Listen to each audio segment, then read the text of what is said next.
করে না, ঠিক কি না? এজন্য বাচ্চাদেরকে আদর করার দরকার আছে না নাই? এরপরে বিশ্বনবী বললেন মুরু সিবিয়ানাকুম বিসসালাহ ওয়া হুম সাবউ সিনিন, 7 বছর হলে ছেলে মেয়েদেরকে নামাজের আদেশ দাও।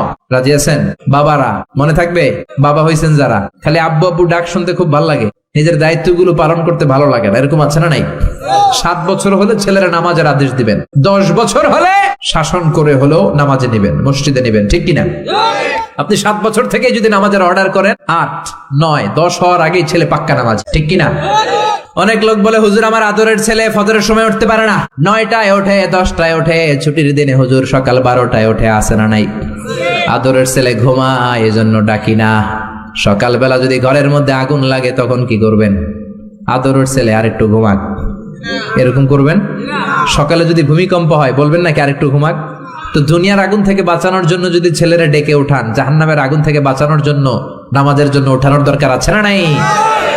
এরপরে জরুরি একটা মাসালা, মনোযোগ দিয়ে শোনেন। বিশ্বনবী বললেন ইযা বালাগাল আওলাদু 10 সিনিন ফাররিকু বাইনাহুম ফিল মাদাজি, ছেলে মেয়ের বয়স যখন 10 হয়ে যায় তাদের বিছানা আলাদা করে দাও। ছেলে কিংবা মেয়ে বয়স যখন 10 বছর হয়ে গেলে মেয়ে আর বাবার সাথে এক বিছানায় ঘুমাবে না, ছেলে আর মায়ের সাথে এক বিছানায় ঘুমাবে না, ভাই আর বোন এক বিছানায় ঘুমাবে না। অনেক ফ্যামিলিতে এগুলো মানে না, আসরা নাই? বিশ্বনবী বললেন খবরদার 10 বছর হলে বিছানা আলাদা করে দাও। এরপরে বিশ্বনবী শিখালেন আল্লিমু আওলাদাকুম আস-সিবাহা ওয়ার রিমায়া ওয়া রুকুবাল খাইল, ছেলে মেয়েদেরকে সাঁতার শিখাও, তীর মারা শিখাও, ছেলে মেয়েদেরকে ঘোড়ায় চড়া শিখাও। সাঁতার শিখানোর দরকার আছে না নাই?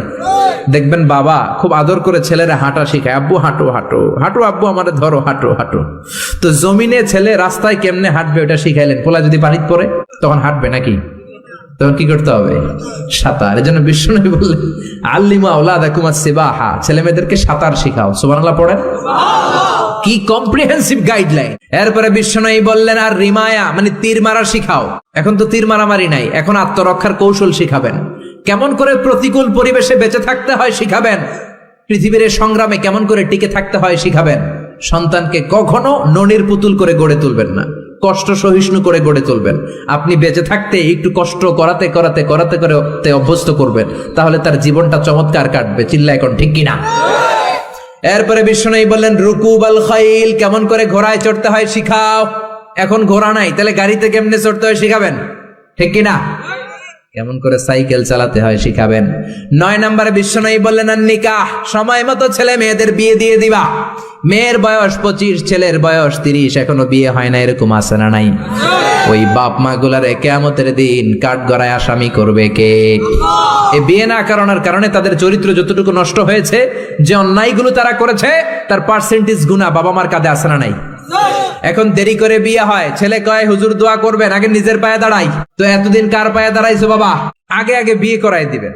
তাহলে এই পর্নোগ্রাফির সমাজে যে একটা ভয়ঙ্কর সময় আমরা কাটাচ্ছি, ইউটিউবে একটা শব্দ লিখে সার্চ দিলেই নেকেড ফিল্মগুলো চলে আসে, ঠিক কিনা? চাইলেও ঈমান বাঁচানো যায় না, চাইলেও চোখের হেফাজত করা যায় না। এই ভয়ঙ্কর সমাজে ছেলে মেয়েদেরকে আগে আগে বিয়ে দিবেন। রাজি আছেন তো? সবাই রাজি? সব শেষে বিশ্বনবী বললেন ও দুনিয়ার বাবারা, তোমাদের জন্য আল্লাহর শেষ আইন, ইউসিকুমুল্লাহু ফি আওলাদিকুম লিযযাকারি মিসলু হাযিল উনসায়াইন। দুনিয়াতে বাবা যারা হয়েছো, মরার আগে উত্তরাধিকার সম্পদ বন্টনের সময় ছেলেরে যতটুকু দিবা মেয়েরে দিবা অর্ধেক। কার আইন? জোরে বলেন কার আইন? ছেলেরে যতটুকু দিবেন মেয়েরে দিবেন অর্ধেক। ছেলেরে 10 লাখ দিলে মেয়েরে নাকি মেয়ের লেগে দোয়া করে দিবেন? অনেকে কয় মা তোর লেগে দোয়া করে দিলাম, তোর বাইরে সব দিয়ে দিলাম। তো দোয়া তো আপনি করবেনই, দোয়া ছেলের জন্যও করবেন মেয়ের জন্যও করবেন, কিন্তু যে যেটার প্রাপ্য তাকে ওইটা দিবেন। রাজি আছেন তো? তাহলে আমরা বাবা মার কাছে দোয়া চাইবো, তাদের খেদমত করবো, আমাদের জীবনকে উজালা করে দিবে কে? আর বাবা মা আমাদেরকে ভালোবাসবে, আমাদেরকে গঠন করবে, তাহলে তাদের জীবনকেও নুরানি করে দিবে কে? বাবা মার জন্য রহমতের চাদর বিছিয়ে দাও।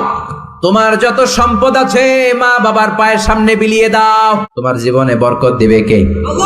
এজন্য প্রথম বেতন পেলে টাকাটা দিবেন মায়ের হাতে, গিফট কিনলে আগে দিবেন মাকে।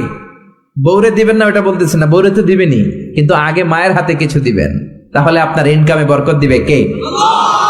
আর বাবা মা একজন কিংবা দুইজন যদি দুনিয়া থেকে বিদায় নেয়, বাবা মার কবরের সামনে দাঁড়িয়ে চোখের পানি ছেড়ে তোমরা পড়ো, রব্বির হামহুমা কামা রব্বায়ানি সগীরা ওয়া কুর রব্বির হামহুমা কামা রব্বায়ানি সগীরা। কবরের সামনে দাঁড়িয়ে আল্লাহরে বলেন, আল্লাহ বাবা মা ছোটবেলা যেমনি আমাদেরকে আদর দিয়ে সোহাগ দিয়ে ভালোবাসা দিয়ে আগলে নিয়েছে, আমার বাবা মা ইন্তেকাল করার কারণে তোমার কাছে যাওয়ার পরে তুমিও আদর আর ভালোবাসা দিয়ে আমার বাবা মাকে কাছে টেনে নিও। পড়ে না আমিন? আর জোরে পড়ে না আমিন? এই জন্য আল্লাহর ফয়সালা দুইটা। জোরে বলেন কয়টা? সবাই বলেন। ঘুম আসছে তো জিমাই পড়েন কেন? ফয়সালা কয়টা? এক নম্বর ফয়সালা ইবাদত হবে একজনের, তিনি কে? দুই নম্বরে খেদমত করতে হবে কার? বিশ্বনবী বললেন এই পৃথিবীতে যত ভালো আমল আছে তার মধ্যে শ্রেষ্ঠ ভালো আমল হচ্ছে মা বাবার খেদমত, বিররুল ওয়ালিদাইন। এক সাহাবী বললেন আইয়ুল আমালি আফদাল ইয়া রাসূলুল্লাহ, ও নবী সবচেয়ে ভালো আমল কোনটা? বিশ্বনবী বললেন সবচেয়ে ভালো আমল তিনটা। জোরে কোন কয়টা? তিনটা। এক নম্বরে as-সালাতু ফি ওয়াক্তিহা, সময় মতো নামাজ। যেখানে আজান হবে ওই জায়গায় নামাজ পড়ার দরকার আছে না নাই? সালাতে কায়েম করো, সালাতে কায়েম করো, হবে সম্মানী তুমি, হবে জান্নাতি তুমি, হবে সম্মানী তুমি, হবে জান্নাতি তুমি, দিবে কাল হাসরে শীতল ছায়া আর সে আজিম, রব্বিয়াল আলা রব্বিয়াল আযীম। ঠিক কি না? এক নাম্বার ভালো আমল হচ্ছে সময় মতো নামাজ। দুই নাম্বার সবচেয়ে ভালো আমল হলো বিররুল ওয়ালিদাইন, মাতা পিতার খেদমত করা। তিন নাম্বারে সবচাইতে ভালো আমল হলো আল জিহাদ ফি সাবিলিল্লাহ, আল্লাহর রাস্তায় জিহাদ করা। সুবহানাল্লাহ। তার মানে পৃথিবীর সবচাইতে তিনটা ভালো আমলের মধ্যে মা বাবার সাথে খেদমত করাটা আছে না নাই? এই পৃথিবীর সবচেয়ে ভালো আমল যে তিনটা, এর মধ্যে মা বাবার খেদমত করাটাও আছে। ঠিক কি না? আর এক হাদিসে বিশ্বনবী বললেন মা বাবার খেদমত করা জিহাদের চেয়ে বেশি সওয়াবওয়ালা। এক সাহাবী আসলেন, জাআ রাজুলুন ইলা রাসূলিল্লাহ ইস্তাআযিনুহুল জিহাদ, এসে বললেন ও নবী জিহাদে যেতে চাই, জিহাদে যাওয়ার অনুমতি দেন। বিশ্বনবী বললেন ও সাহাবী ঘরে আব্বা আম্মা আছে নাকি? সাহাবী বললেন আছে। বিশ্বনবী বললেন ফাফিহিমা ফাজাহিদ, ঘরে যাও বাবা মার খেদমত করো, বাবা মার খেদমত করলে ঘরে বসেই জিহাদের সওয়াব পাবা। বাবা মার খেদমত করলে ঘরে বসেই জিহাদের সওয়াব পাওয়া যায়। চিল্লায় পড়েন আল্লাহু আকবার। এজন্য বাবা মা খুশি হলে আরশের মালিক খুশি, বাবা মা নারাজ তো আরশের মালিক নারাজ। এজন্য বিশ্বনবী বলতেন রেদার রাব্বি ফি রেদাল ওয়ালিদ, বাবা মা যদি খুশি হয় আল্লাহ খুশি হয়। ওয়া সাখাতুর রাব্বি ফি সাখাতিল ওয়ালিদ, বাবা মা যদি নাখোশ হয়ে যায় আরশের মালিক আল্লাহ নাখোশ হয়ে যায়। এজন্য বাবা মার কাছ থেকে দোয়া নেয়ার দরকার আছে না নাই? বিশ্বনবী বলতেন জান্নাতে দুইটা স্পেশাল দরজা আছে, একটা দরজার নাম আব্বা, আরেকটার নাম মানে আল আব, আরেকটা আল উম। এই দুইটা দরজা আমাদের ঘরে আছে না নাই? এজন্য বিশ্বনবী বলতেন দুইটা দরজা তোমাদের ঘরে আছে, হুমা জান্নাতুকা ওয়া নারুক, বাবা মাই তোমার জান্নাত, বাবা মাই তোমার জাহান্নাম। এজন্য বাবা মার সাথে কেমন আচরণ করবা তোমাদের decision, the decision is yours. তুমি ডিসাইড করবা তুমি জান্নাতে যাবা না জাহান্নামে যাবা। আপনি কপালে যত সেজদা দেন, যত কপাল কালো বানান, যতগুলো হজ করে আল হজ টাইটেল লাগান, যত যাকাত দেন, যত আমল করেন, আপনার মা যদি আপনার উপর নাখোশ হয়ে আল্লাহর কাছে বদদোয়া দেয়, আপনার সব আমলগুলোরে বরবাদ করে দিবে কে? এজন্য বাবা মা যদি হিন্দু হয়, বাবা মা যদি নাস্তিক হয়, তারপরও মা বাবার দোয়ার দরকার আছে না নাই? বাংলাদেশে এরকম অনেক হিন্দু ফ্যামিলি আছে, ছেলে মুফাসসিরে কোরআনের তাফসীর শুই না, মুফাসসিরের হাতে হাত রেখে কালিমা পড়ে মুসলমান। এরকম হিন্দু ছেলে আছে না নাই? কিন্তু বাবা মা মুসলমান হয় নাই। এখন বাবা মার সাথে খারাপ আচরণ করা যাবে? বাবা মা যদি হিন্দু হয়, বৌদ্ধ হয়, বাবা মা যদি খ্রিস্টান হয়, সে তোমার বাবা মা। ঠিক কিনা? বিশ্বনবীর শালীর নাম আসমা। কি নাম? আসমা বিনতে আবি বকর, বুখারীর বর্ণনা। বিশ্বনবীর কাছে এসে বললেন নবী আনা মুসলিমা, আমি মুসলিম, ওয়া উম্মি মুশরিকা, আমার মা মুশরিক, আফাসিলুহা, এখন আমি কি করব? আমার মায়ের সাথে ভালো আচরণ করব নাকি খারাপ আচরণ করব? বিশ্বনবী বললেন, খবরদার সিলিহা, তোমার মায়ের সাথে তুমি ভালো আচরণ করবা। বাবা মা মুশরিক হোক, কাফের হোক, তাদের দোয়া, তাদের আশীর্বাদের দরকার আছে না নাই? সাইয়েদনা ইব্রাহিম জালিল কাদের পয়গাম্বর, ঠিক কি না? উলুল আজমি মিনার রুসুল, খলিলুল্লাহ, মুসলিম মিল্লাতের জাতির পিতা, চিল্লা এখন ঠিক কি না? কিন্তু ওনার আব্বারে উনি কালেমার দাওয়াত দিতে পারে নাই, দেওয়ার পরেও মানে নাই বাবার নাম আজহার। তারপরে উনি বাবার সাথে খারাপ আচরণ করেছে নাকি? মোলায়েম ভাষায়, কোমল ভাষায়, আদবের সাথে বাবার ডেকে বলেছে, ইয়া আবাতি লিমা তা'বুদু মা লা ইয়াসমা'ু ওয়া লা ইউবসিরু ওয়া লা ইউগনি আনকা শাইআ। ও আমার সম্মানিত পিতা, কেন ওই মূর্তির ইবাদত করেন? 10টা হাত এরকম বের করে দিয়ে দাঁড়ায় থাকে, জিহ্বা বের করে, সামনে থাকে মিষ্টি, রসমালাই, দুধ, কিচ্ছু খেতে পারে না, মাছি বসলেও তাড়াতে পারে না, ঠিক কিনা? কেন এই মূর্তির পূজা করেন? কেন এই পুতুলের ইবাদত করেন? যেই পুতুল কানে শোনে না, চোখে দেখে না, নিজের গায়ের মাছিটা নিজে তাড়াতে পারে। বাবারে আদর করে, যত্ন করে, সম্মান দিয়ে বুঝালেন, কিন্তু বাবার সাথে কি সাইয়েদনা ইব্রাহিম খারাপ আচরণ করেছে? জোরে বলেন, খারাপ আচরণ করেছে? এজন্য বিশ্বনবী বললেন, খবরদার, মা বাবা কত রহমত, থাকলে মানুষ বোঝে না, যখন চলে যায় তখন বোঝে, কিন্তু তখন বুঝলে লাভ হয় না, ঠিক কিনা? যতদিন বাবা মা বেঁচে থাকে বটবৃক্ষের মতো ছায়া দিয়ে থাকে, ছাতার মতো মাথার উপর দাঁড়িয়ে থাকে। ও মিয়া, বন্ধু চলে গেলে বন্ধু পাওয়া যায়, ওয়াইফ চলে গেলে ওয়াইফ পাওয়া যায়, টাকা চলে গেলে টাকা পাওয়া যায়। জনম দুঃখিনী মা যদি দুনিয়া ছেড়ে চলে যায়, মারে আর পাওয়া যায় নাকি? ওগো মা, তুমি এই ধরনের শ্রেষ্ঠ নেয়ামত, তোমারই পদ তলে রয়েছে জান্নাত। ওগো মা, তুমি এই ধরনের শ্রেষ্ঠ নেয়ামত, তোমারই পদ তলে রয়েছে জান্নাত। সুবহানাল্লাহ। এজন্য মায়ের দোয়া এমন দোয়া কখনো ফিরে না। গুলি মারলে গুলি মিস হয়, ড্রোন হামলা করলে মিস হয়, ব্যালিস্টিক ক্ষেপণাস্ত্র মারলে মিস হয়, অ্যাটম বোমা মারলে মিস হয়, মায়ের দোয়া মিস হয় নাকি? কথা কন, বিশ্বাস হয়? একটু সন্দেহ সন্দেহ লাগে? Any confusion, any doubt? লা শাক্কা ফি, কোনো সন্দেহ নাই, লা রাইবা ফি, চিল্লা এখন ঠিক কি না? মায়ের দোয়া এমন দোয়া, মায়ের দোয়াটাও কবুল, বদ দোয়াটাও কবুল, ঠিক কি না? যদি এমন হতো শুধু দোয়াটা কবুল, তাহলে দোয়া না করুক সমস্যা নাই, তো বদ দোয়া করলেও কবুল করে কে? বদ দোয়া কবুল হয়ে গেলে সমস্যা আছে না নাই? এজন্য মা বাবার সাথে ভালো আচরণ করব। বাবা মার ছেলে মেয়েদের দৃষ্টান্ত তরমুজ আর ছুরির মতো। মা বাবা হলো ছুরি, ছেলে মেয়ে তরমুজ। তরমুজ নিচে রেখে উপর থেকে ছুরি মারলে তরমুজ কেটে যায়, আবার ছুরি নিচে রেখে উপর থেকে তরমুজ ফেললেও তরমুজ কেটে যায়। উভয় অবস্থায় তরমুজের ক্ষতি হয়, ছুরির কিছু হয়। কথা বুঝতে পেরেছেন? এই জন্য যত বড় আল্লাহর ওলি আপনি হন না, মা বাবা বদদোয়া দিলে কিন্তু লেগে যাবে, ঠিক কি না? বনি ইসরায়েলের একজন আবেদ ছিল, নাম জুরাইজ। নাম কি? বুখারীর বর্ণনা, প্রামাণ্য বর্ণনা আপনাদেরকে শোনাচ্ছি। জুরাইজ, সে একজন অনেক বড় আল্লাহর ওলি। তাহাজ্জুদের নামাজ পড়তো রাতে। তাহাজ্জুদের নামাজ ছাড়া আল্লাহর ওলি হওয়া যায়? কথা বলেন। ومن الليل فتهجد به نافلة لك عسى أن يبعثك ربك مقاما محمودا। তাহাজ্জুদের নামাজ যদি আপনি পড়েন, আপনার মর্যাদা বাড়িয়ে দিবে কে? এ আল্লাহর ওলি জুরাইজ থাকতেন পাহাড়ের উপর। পাহাড়ের উপরে তাহাজ্জুদের নামাজ পড়ছেন। ইন দা মিন টাইম ওনার মা ওনাকে ডেকেছে, ইয়া জুরাইজ আশিবনি ময়া, পানি খাওয়া।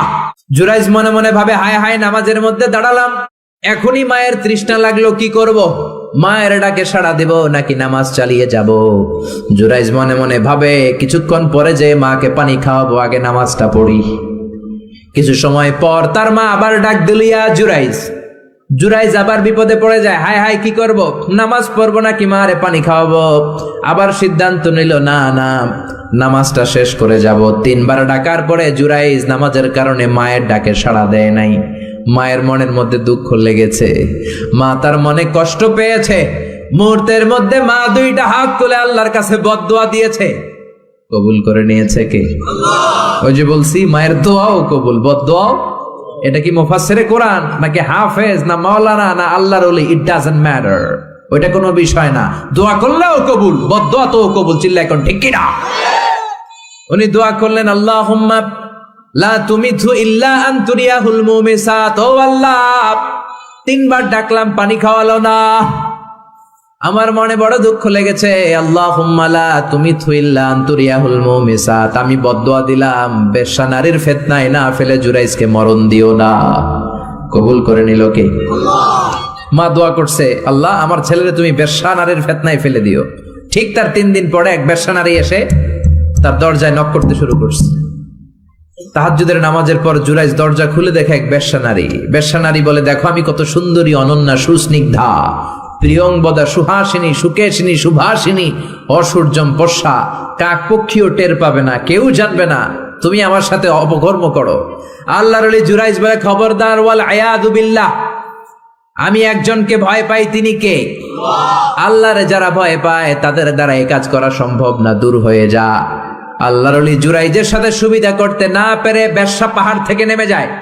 নেমে দেখে পাহাড়ের নিচে রাখাল শোয়া। রাখাল ঘুম থেকে উঠিয়ে বেশ্যা বলে, আমি কত সুন্দরী দেখো। রাখাল মনে মনে কয়, পাইছি তোরে।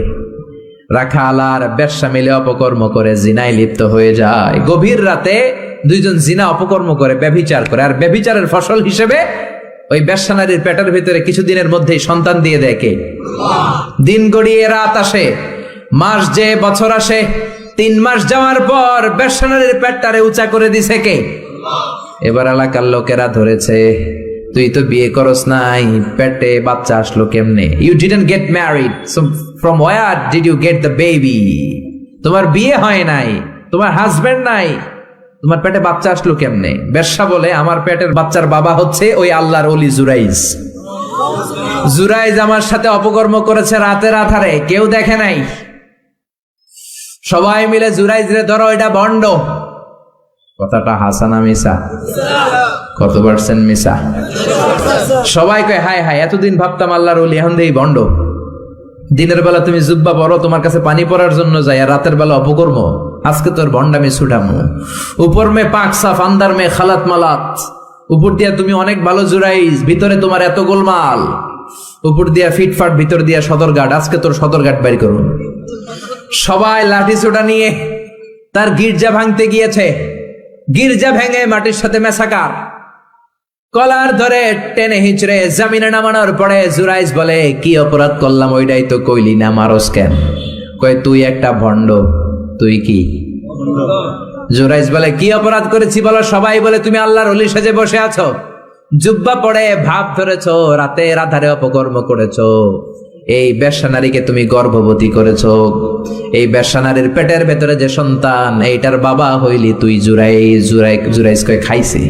কি বিপদে বললাম, আমি তো চিনি না এই বেশ্যাকে।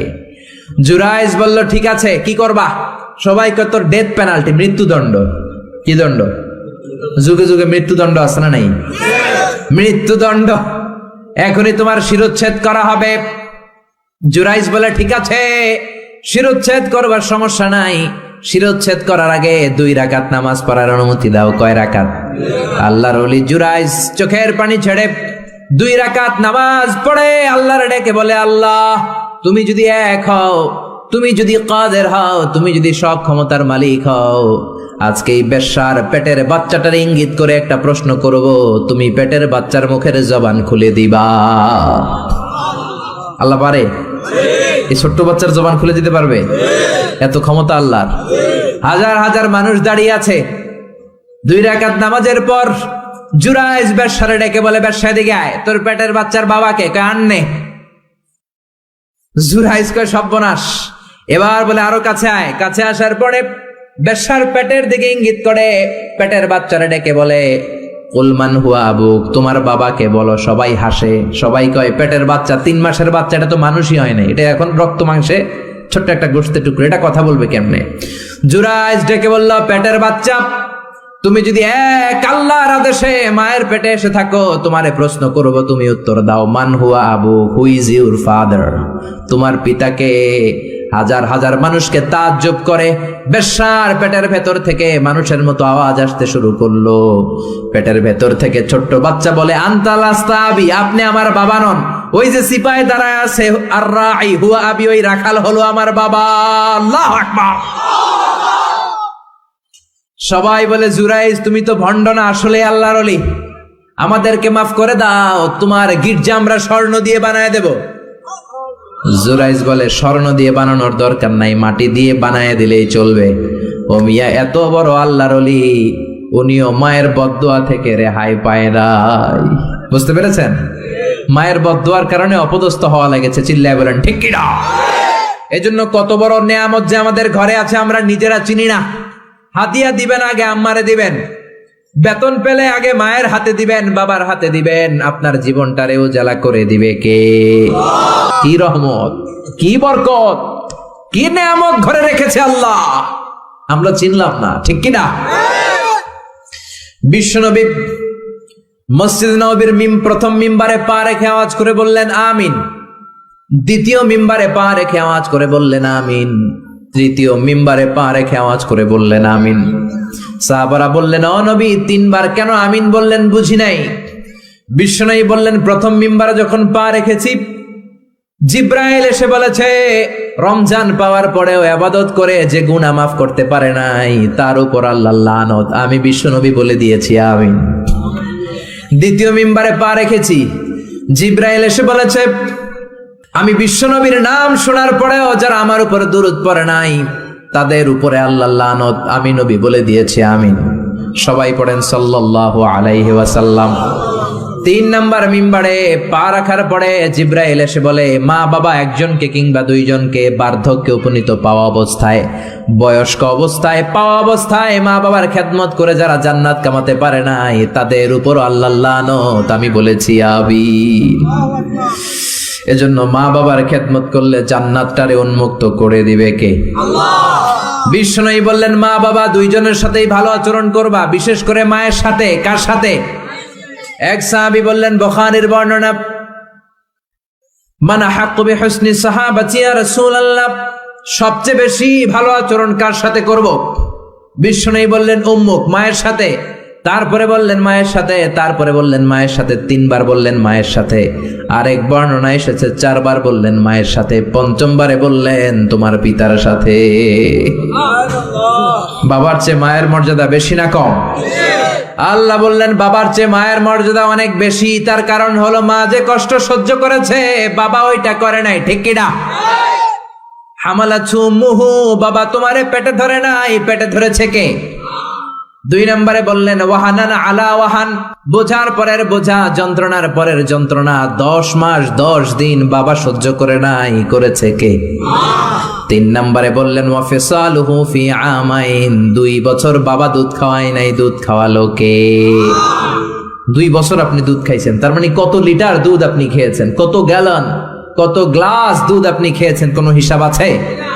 বিশ্বনবী ধমক দিয়ে বললেন, লাউ কাতাআতা জিলদাক, জিলদ মানে কি? চামড়া। লাউ কাতাআতা জিলদাক, তোমার চামড়াগুলো কেটে রোদে শুকিয়ে যদি মায়ের পায়ের 2টা জুতা বানিয়ে দাও, ওই যে ছোট্টবেলায় 1 ঢোক দুধ তুমি খেয়েছিলা, ওই একটা ঢোক দুধের শোধ আদায় হবে নাকি?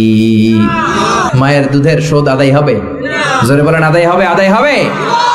যেদিন আমাদেরকে জন্ম দিলেন কতটা কষ্ট সহ্য করেছেন, মনোযোগ দিয়ে শোনেন। মেডিকেল সায়েন্টিস্টরা বলে কোন সুস্থ মানুষ তার দেহে 45 ইউনিটের বেশি ব্যথা সহ্য করতে পারে না। একজন তাজা সুস্থ মানুষ তার দেহে 45 ইউনিট পেইন একবারে সহ্য করতে পারে। ব্যথার মাত্রা যদি 45 ইউনিটের বেশি হয়, লোকটা হয় বেহুশ নয় মরে যাবে। আমার আর আপনার মা আমাদেরকে জন্ম দিতে যে 57 ইউনিটেরও বেশি ব্যথা সহ্য করেছেন, 57 unit plus. Can you imagine? এটা কি কল্পনা করতে পারেন? কল্পনা করতে পারেন? 57 ইউনিটেরও বেশি, যেই ব্যথাটা কোনো অ্যাক্সিডেন্টে আপনার দেহের 20টা হাড্ডি একসাথে ভেঙে গেলে যত ব্যথা, তার চেয়েও বেশি ব্যথা। চিল্লায় এখন আল্লাহু আকবার। এজন্য আল্লাহ ডেকে বললেন, খবরদার মায়ের সাথে বেয়াদবি করো না। মায়ের সাথে বেয়াদবি করলে তোমার কোনো আমল কাজে আসবে না। বিশ্বনবীর জলিল কদর সাহাবার নাম ছিল আলকামা। কি নাম? আরো জোরে বলেন কি নাম? আলকামা অসুস্থ, ইন্তেকাল করবে, মুমূর্ষ, কিন্তু মুখ দিয়ে কালেমা বেরোয় না। তার আত্মীয় স্বজন সবাই মিলে তার সামনে কালিমা পড়ে, কিন্তু কালিমা বেরোয় না। 3 দিন বিছানায় পড়া। কয়দিন? বিশ্বনবী বলেছেন, লাকিনু মাউতাকুম লা ইলাহা ইল্লাল্লাহ। তোমরা তোমাদের মুমূর্ষ মৃত রোগীদের সামনে বসে লা ইলাহা পড়ো। কি পড়ো? কিন্তু বললেন না লা ইলাহা পড়েন, লা ইলাহা পড়েন। অনেকে মারা যাবে, দাদা মারা যাবে, চাচা মরে যাবে, বিছানায় পড়া, কানের সামনে যায় এই লা ইলাহা পড়েন, লা ইলাহা পড়েন। এরকম জোরাজুরি করবেন না, তার রুহু বেরোচ্ছে, এমনিই তো একটা জ্বালা। আবার যদি আপনি চাপাচাপি করেন, সে যদি বলবে সে না পড়ুন না, ঝামেলা আছে না নাই? এজন্য বিশ্বনবী বললেন জোরাজুরি করো না, কানের সামনে যে আস্তে আস্তে তার সামনে যে পড়তে শুরু করে দাও, লা ইলাহা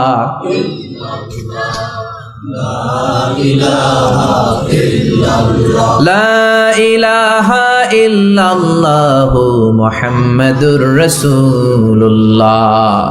লাকিনু মাউতাকুম লা ইলাহা ইল্লাল্লাহ। তোমাদের মৃতদের সামনে যে, মুমূর্ষদের সামনে যে কালিমার তালকিন দাও। আলকামা নামক সাহাবীর মুখ দিয়ে কালিমা বেরোয় না। বিশ্বনবী বেলালকে আর সুহাইবকে, 2 সাহাবীরে পাঠালেন, যাও কালিমার তালকিন দাও। বেলাল যে তালকিন দেয় তারপরেও বেরোয় না, জিহ্বায় আটকে যায়। বিশ্বনবী আলকামার বিবিরে ডেকে পাঠালেন। আলকামার বিবি আসার পরে বিশ্বনবী বললেন, ও আলকামার বিবি, আলকামা কেমন ছিল? বিবি বলে, নামাজি ছিল, অনেক দানশীল ছিল, কোনো খারাপ আমল ছিল না। আলকামার বাবা মা কেউ বেঁচে আছে নাকি? আছে। কে আছে? মা আছে, মারা ডাকো। ও আলকামার মা, তোমার আলকামা কোনোদিন নামাজ ছেড়েছে কিনা? না। রোজা ছেড়েছে কিনা? না। মানুষের সাথে খারাপ আচরণ করেছে কিনা? না। তোমার সাথে কেমন আচরণ করেছে? তোমার সাথে কেমন আচরণ করেছে? এই প্রশ্ন করার পরে আলকামার মা কাঁদতে শুরু করে দিলেন। আলকামার মা বলে, নবী আমার কথা শুনতো না, শুধু বউয়ের কথা শুনতো। বউয়ের ওড়না ধরে পিছু পিছু ঘুরতো, আমার মনে কষ্ট দিয়েছে। বিশ্বনবী বললেন, তোমার ছেলেরে তুমি মাফ করে দাও। আলকামার মা বলে, না, মাফ করব না। একথা শোনার পরে বিশ্বনবী বললেন, লাকড়ি আনো, আগুন জ্বালাও, আলকামারে আগুনে ফেলে দেব। লাকড়ি আনে, আগুন জ্বালানোর পর আলকামার মা চিৎকার দিয়ে বিশ্বনবীর পায়ে পড়ে যায়। বিশ্বনবীরে ডেকে বলে, নবী গো, আপনার 2টা পায়ে ধরি, আমার কলিজার টুকরা আলকামারে আগুনে ফেলবেন না। আলকামা আমার নার ছেড়া ধন, আমার কলিজার টুকরা। ও নবী, অনেক কষ্ট দিয়েছে আমার মনে, কিন্তু আগুনে ফেলবেন না। আগুনে ফেলার জন্য ওরে আমি পেটে ধরি নাই, আগুনে ফালানোর জন্য ওরে আমি মানুষ করি নাই। ও নবী, আমার আলকামারে আগুনে পড়বেন না, জান জান, আমি আমার আলকামারে মাফ করে দিলাম। বিশ্বনবীর সামনে দাঁড়িয়ে আলকামার মা যখন মাফ করে দেওয়ার ঘোষণা দিল, বিশ্বনবী সাক্ষী, সাহাবীরা সাক্ষী। আলকামা চিৎকার করে পড়তে শুরু করলো, লা ইলাহা ইল্লাল্লাহু মুহাম্মাদুর রাসূলুল্লাহ সাল্লাল্লাহু আলাইহি সাল্লাম। কালিমা পড়ে শেষ নিঃশ্বাস ত্যাগ করেছে। চিল্লায় এখন আল্লাহু আকবার। এজন্য মা বাবার খেদমতের দরকার আছে না নাই? সাইয়েদনা ইব্রাহিম ওনার ছেলেকে রেখে আসলেন মরুভূমিতে, মক্কার জমিনে। তার বিবি হাজরা সহ হাজার মারা গেল। সাইয়েদনা ইসমাইল বড় হলেন, তাগড়া যুবক। বুখারীর বর্ণনা, জুরহুম নামক কওমের একটা মেয়েকে বিয়ে করে সুখের সংসার করলেন। আল্লাহ বললেন, ইব্রাহিম যাও যাও, তোমার ছেলেরা দেখতে যাও। বুখারীর বর্ণনা, সাইয়েদনা ইব্রাহিম ইসমাইলের বাড়িতে দেখা করতে গেলেন, বেড়াতে গেলেন। সাইয়েদনা ইসমাইল বাড়িতে নাই, বনে গিয়েছে শিকার করতে। কি করতে? সব নবীরা নিজ হাতে কামাই করে খেয়েছেন, ঠিক কিনা? শিকার করতে গিয়েছেন। সাইয়েদনা ইব্রাহিম দরজার পাশ থেকে সালাম দিলেন, আসসালামু আলাইকুম। ভেতর থেকে কর্কশ কণ্ঠে, ঝাঁঝালো কণ্ঠে, রাগ মাখা কণ্ঠে একটা মেয়ে উত্তর দেওয়া, আলাইকুম আসসালাম। সাইয়েদনা ইব্রাহিম বললেন, কাইফা হালুকি ইয়া উম্মি, ও মা তুমি কেমন আছো? মেয়েটা ভিতর থেকে বলে, বেশি ভালো নাই। দিনকাল কেমন চলে? কয় সুবিধার না। খাওয়া দাওয়া হয়নি? কয় না, হয় না। আমনে কেডা? সাইয়েদনা ইব্রাহিম বলে, আমারে চিনবা না? ইদা জাআ যাওজুকি মিনাল গাবা, তোমার স্বামী যখন বন থেকে ফিরবে, ফাকরাই আলাইহি সালাম, তোমার স্বামীর একটা সালাম দিবা। ও মুরিহিয়া ইগাইরা আতাবাতা বাবিহি, আর বলবা ঘরের দরজার চৌকাঠ যেন পাল্টে ফেলে। চলে গেলেন। বিকেল বেলা সাইয়েদনা ইসমাইল চলে আসলেন। আসার পরে বিবি বলে, একটা বুড়া আইছিল। বুড়া? কে আইছিল? সাইয়েদনা ইসমাইল বলে, বুড়া আসবে কোত্থেকে? কেন এসেছে? কি জন্য এসেছে? কি বলেছে? তার স্ত্রী বলতে লাগলো, আপনারে সালাম দিয়েছে, ওয়ালাইকুম আসসালাম, আর বলেছে আপনি যেন ঘরের দরজার চৌকাঠ যেন পাল্টে ফেলেন।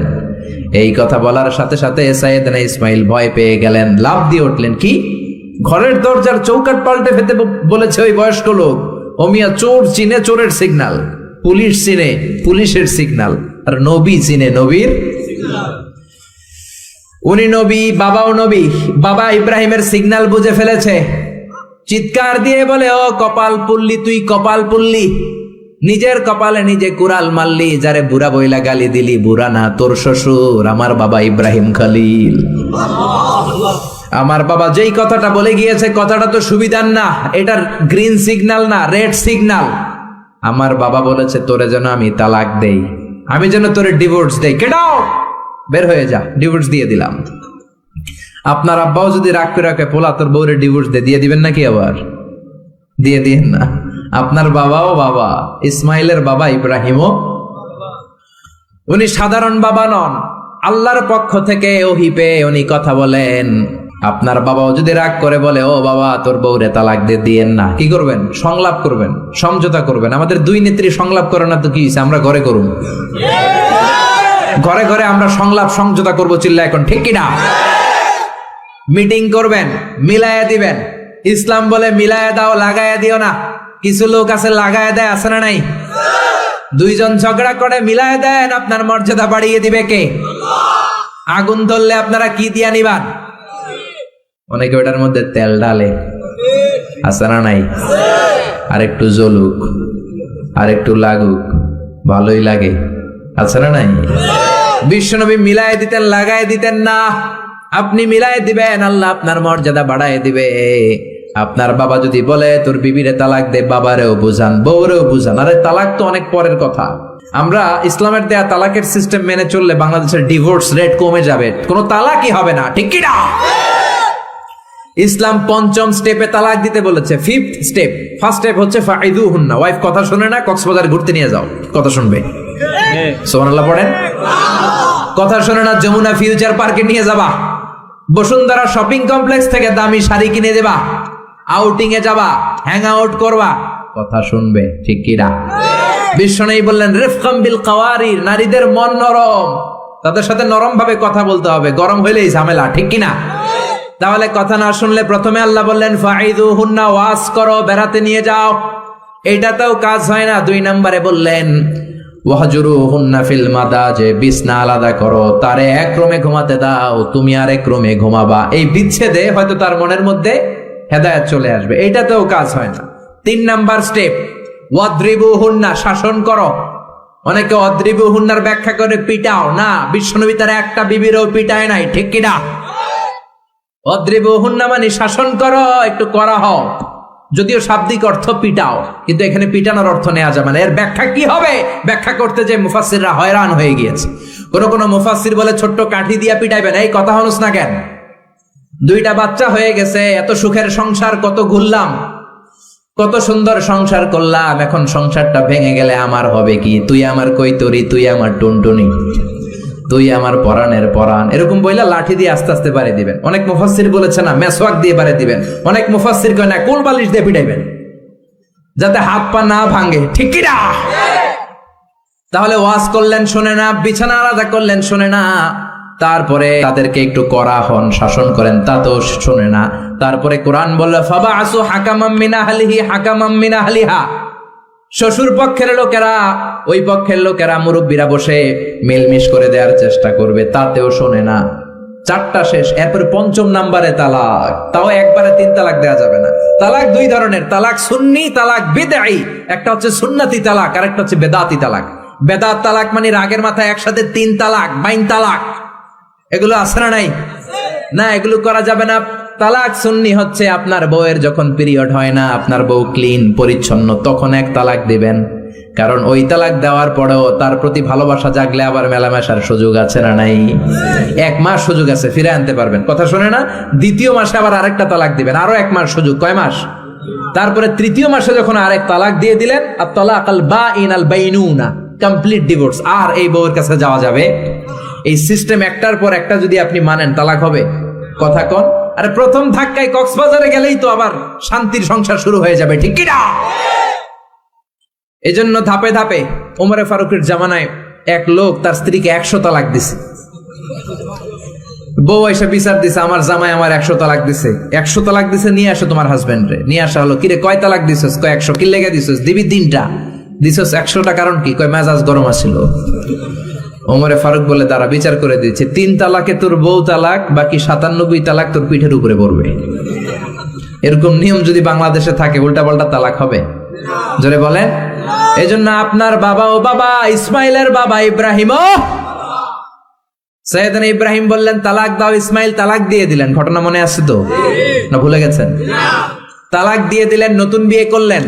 3 বছর পর আবার সৈয়দনা ইব্রাহিম দেখা করতে আসলেন। আজকেও সৈয়দনা ইসমাইল বাড়িতে নাই, বনে গিয়েছে শিকার করার জন্য। আজকেও সৈয়দনা ইব্রাহিম এসে সালাম দিল, আসসালামু আলাইকুম। আজকে জাদুমাখা কণ্ঠে, মধুমাখা কণ্ঠে, সুরেলা কণ্ঠে একটা মেয়ে উত্তর দিল, ওয়া আলাইকুমুস সালাম। জিজ্ঞেস করলো, কাইফা হালুক ইয়া উম্মি, মা কেমন আছো? মেয়ে কয়, আলহামদুলিল্লাহ আলা কুল্লি হাল, সব সময় আমরা ভালো আছি।